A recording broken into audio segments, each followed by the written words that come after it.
अगर आपकी नींद भी सुबह 3 बजे से 5 बजे के बीच खुलती है तो जानिए इस वीडियो में कि ऐसे में आपको क्या संकेत मिलते हैं। साथ ही हम आपको बताएंगे कि ऐसे में आपको क्या एक काम जरूर करना चाहिए। अगर आप वो काम नहीं करते हैं तो अपना ही नुकसान कर बैठते हैं।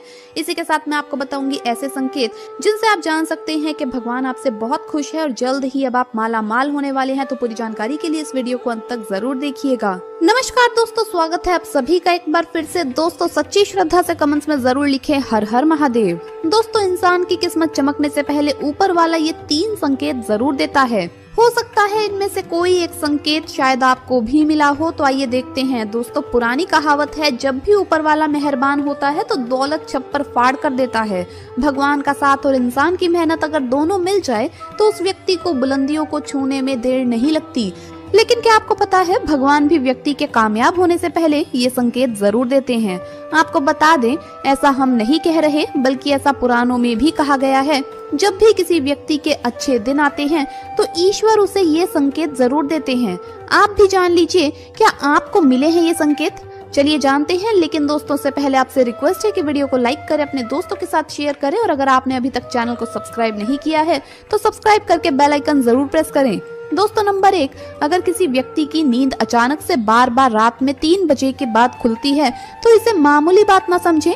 ये संकेत बहुत ही शुभ माना जाता है। ऐसा माना जाता है कि रात के 3 बजे के बाद देवी देवताओं की शक्तियां जागृत हो जाती है जो आपसे बहुत कुछ कहना चाहती है। ऐसे में आपका बार बार 3 बजे के बाद उठना कामयाब होने का संकेत है। वहीं रात के 3 बजे के बाद देवी देवताओं से मांगा हुआ वरदान कभी भी खाली नहीं जाता। ईश्वर आपकी प्रार्थना अवश्य सुनते हैं। लेकिन दोस्तों जब भी अगर आपकी आंख 3 से 5 बजे के बीच खुलती है तो आपको ये एक काम जरूर कर लेना चाहिए जो स्वयं ईश्वर आपसे चाहते हैं। अगर आप ऐसा नहीं करते तो आपको शुभ फल की प्राप्ति नहीं होती। क्या है वो काम, ये भी हम आगे वीडियो में बताएंगे। लेकिन उससे पहले चलिए जान लेते हैं ऐसे ही और संकेत क्या है।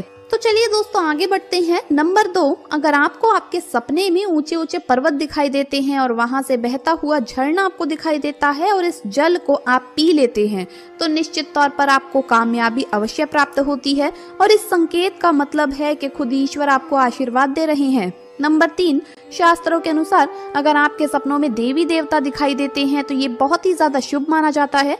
ऐसा माना जाता है कि सपने में देवी देवताओं का आना अत्यंत लाभकारी है। सपनों में देवी देवताओं का आना एक पवित्र व्यक्ति होने का संकेत देता है। ऐसे व्यक्ति को कामयाबी चुटकी भर में मिल जाती है। लेकिन ऐसे सपने कभी भी किसी के साथ आपको शेयर नहीं करने चाहिए। नंबर 4, पूर्वाभास। अगर आपको आने वाली घटनाओं का पहले से ही ज्ञान हो जाता है या आपको पूर्वाभास हो जाता है तो आप समझ जाइए कि दैवीय शक्तियों की आप पर कृपा है। नंबर 5, पारिवारिक प्रेम। आपकी पत्नी, बेटा, बेटी और आपके सभी परिजन आपकी आज्ञा का पालन कर रहे हैं। वो सभी आपसे प्यार करते हैं और आप भी उनसे प्यार कर रहे हैं तो आप समझ जाइए कि दैवीय शक्तियां आपसे प्रसन्न है। नंबर 6, भाग्य से भी तेज। दोस्तों जीवन में आपको अचानक से लाभ प्राप्त हो जाता है। आपके किसी भी कार्य में किसी भी प्रकार की आपको कोई बाधा उत्पन्न नहीं होती और सभी कुछ आपको बहुत आसानी से मिल जाता है। तो आप समझ जाइए कि दैवीय शक्तियां आपकी मदद कर रही हैं। दोस्तों नंबर 7, सुगंधित वातावरण का एहसास। अगर कभी कभी आपको ये महसूस होता है कि मेरे आसपास कोई है या आपको बिना किसी कारण ही अपने आसपास सुगंध का एहसास हो तो समझ जाइए कि अलौकिक शक्तियां आपके आसपास ही है और आपकी मदद करना चाहती है। नंबर 8, सुहानी हवा। आप पूजा कर रहे हैं और अगर आपको लगे कि अचानक सुहानी हवा का झोंका आया है या शरीर में कुछ अचानक दौड़ता सा प्रवाह महसूस हुआ हो जो कि पहले कभी भी ना हुआ हो तो समझ जाइए कि देवी या देवता आप पर प्रसन्न है। दोस्तों नंबर 9, ठंडी हवा का घेरा। भूमि पर रहते हुए भी कभी कभी आपको ये एहसास हो कि मेरे आसपास बादल या ठंडी हवा का एक पुंज है जिसने मुझे घेरा हुआ है तो आप समझ जाइए कि अलौकिक या दैवीय शक्तियों ने आपको घेरा हुआ है। ऐसा अक्सर बहुत ज्यादा पूजा पाठ करने वाले व्यक्तियों के साथ होता है। दोस्तों नंबर 10, रोशनी का पुंज। अचानक ही आपको तेज रोशनी का पुंज दिखाई दे जिसकी आप कल्पना भी नहीं कर सकते या आपको अचानक ही कानों में मधुर संगीत सुनाई दे और आप आश्चर्य में रह जाएं कि यहाँ आसपास तो कोई संगीत बज ही नहीं रहा, फिर भी वो आपके कानों में सीटी बजने की तरह सुनाई दे तो आप समझ जाइए कि दैवीय शक्तियां आपके आसपास ही है और आपसे बात करने की कोशिश कर रही है।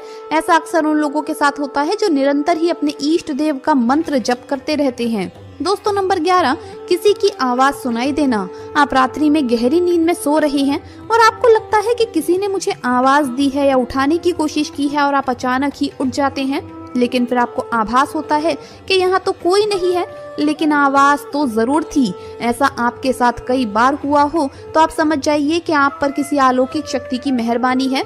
ऐसे में आप हनुमान जी का ध्यान करें और धन्यवाद करें। दोस्तों नंबर 12, सपने में अगर आपको हरे भरे बाग बगीचे या फिर खेत दिखाई दे, यानी चारों तरफ सिर्फ हरियाली ही हरियाली दिखाई दे, तो इसका मतलब है कि आपको जल्द धन प्राप्त होने वाला है। इसी तरह अगर आपको सपने में शंख और मंदिर की घंटियों की आवाज सुनाई दे तो इसका मतलब आपके पास किसी न किसी माध्यम से धन आने वाला है। दोस्तों नंबर 13, सपने में उल्लू देखना भी धन की प्राप्ति का संकेत माना जाता है। सपने में लाल साड़ी वाली महिला पूर्ण श्रृंगार करे दिखाई दे तो इसका मतलब है कि आपको लक्ष्मी माँ ने दर्शन दिए हैं, जिससे आपकी आर्थिक स्थिति जल्द अच्छी होने का संकेत है, क्योंकि जब स्वयं माँ लक्ष्मी आपके सपने में आ गई है तो अब आपके घर में भी जल्दी ही वो प्रस्थान करेंगी। सपने में गन्ने को देखना भी पैसों के आने का संकेत माना जाता है। अगर सपने में आपने सफेद या फिर सुनहरे रंग के सांप को देखा है तो इसका मतलब है कि आपको जल्द ही धन की प्राप्ति होगी। दोस्तों नंबर 14, सपने में अपने आप को घोड़े पर चढ़ते देखना मतलब आपको कोई नया काम मिल सकता है, जिससे आपको अच्छा खासा लाभ प्राप्त होगा। नौकरी वालों को ये सपना आए तो इसका अर्थ है आपकी उन्नति होगी। अगर आप सपने में काले बादल देखते हैं, साथ ही बारिश भी दिखे, तो इसका मतलब आप जिस भी चीज में निवेश कर रहे हैं वहाँ आपको लाभ मिलने वाला है। सपने में पान खाना सुख समृद्धि आने का सूचक है।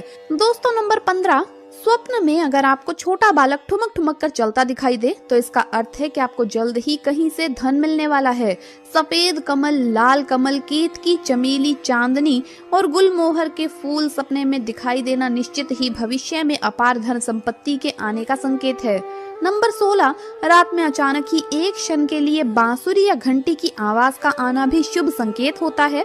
माना जाता है कि ऐसी आवाज आने का मतलब है आपके घर में देवताओं का आगमन हो रहा है। ऐसे में हरि नाम को बोलते हुए सो जाइए। इस बात का ध्यान रखें कि आपको जिस किसी दिन ऐसी आवाज सुनाई दे या कोई भी इस तरह का आभास हो तो आप उस आवाज का पीछा न करें। इन आवाज के बारे में सिर्फ अपने परिवार या किसी बुजुर्ग को ही बताएं। किसी बाहरी व्यक्ति को बताने से इसका प्रभाव कम हो जाता है और इससे मिलने वाला लाभ आपको नहीं मिलता। दोस्तों नंबर 17, अगर आपको रात में 12 बजे से 3 बजे के बीच पायल की आवाज सुनाई देती है तो ये बहुत ही ज्यादा शुभ संकेत है। ऐसे में आपको डरना नहीं चाहिए। कई लोग इसे नकारात्मक शक्तियों से जोड़कर घबरा जाते हैं और उठकर घर में लाइट जला देते हैं, जबकि ऐसा करने की कोई जरूरत नहीं है। अगर आपको ऐसी आवाज सुनाई देती है तो ये नकारात्मक शक्तियों का संकेत नहीं है। इस समय अगर पायल के चलने की आवाज आ रही है तो इसका मतलब है कि आपके घर में माँ लक्ष्मी का आगमन हो रहा है। ऐसे में आप उस समय भयभीत होने की बजाय प्रसन्न हो जाइए और मन में माँ लक्ष्मी का ध्यान करके इच्छा अपनी जाहिर करके सो जाइए। तो दोस्तों ये है वो संकेत जिनसे आप जान सकते हैं कि ईश्वर आपसे बहुत ही प्रसन्न है, जल्द ही आपको मालामाल करने वाले हैं। चलिए अब जानते हैं कौन सा है वो काम जो आपको तब करना है जब अगर आपकी नींद 3 से 5 बजे के बीच खुलती है। ये काम करने से ना चूके, वरना आपके लिए ये समय शुभ फल की जगह बेकार हो जाएगा। दोस्तों ऐसे में आपको उसी समय उठ जाना चाहिए। आपको दोबारा सोना नहीं चाहिए, ये गलती बिल्कुल भी ना करें। आपको उठकर स्नान करके नित्य कर्मों से निर्वृत्त होकर भगवान का ध्यान करना चाहिए, पूजा पाठ करना चाहिए, क्योंकि ऐसे में ईश्वर आपको जगा रहे हैं, ईश्वर आपसे बातें करना चाहते हैं। तो दोस्तों अपनी इच्छा आप भगवान के आगे जाहिर कीजिए, आपकी मनोकामना जरूर पूरी होगी। लेकिन अगर आप ऐसे में नहीं उठ पा रहे हैं तो कम से कम भगवान के नाम का जप करके, उनके मंत्रों का जप करके ही सोइए, ऐसे ही मत सो जाइएगा। तो दोस्तों आपको ये वीडियो कैसा लगा हमें कमेंट्स में जरूर बताएं। इस वीडियो को लाइक करें, अपने दोस्तों के साथ शेयर करें और हमें सब्सक्राइब करना ना भूलें। जल्द मुलाकात होगी अगली वीडियो में, तब तक के लिए हर हर महादेव, जय महाकाल।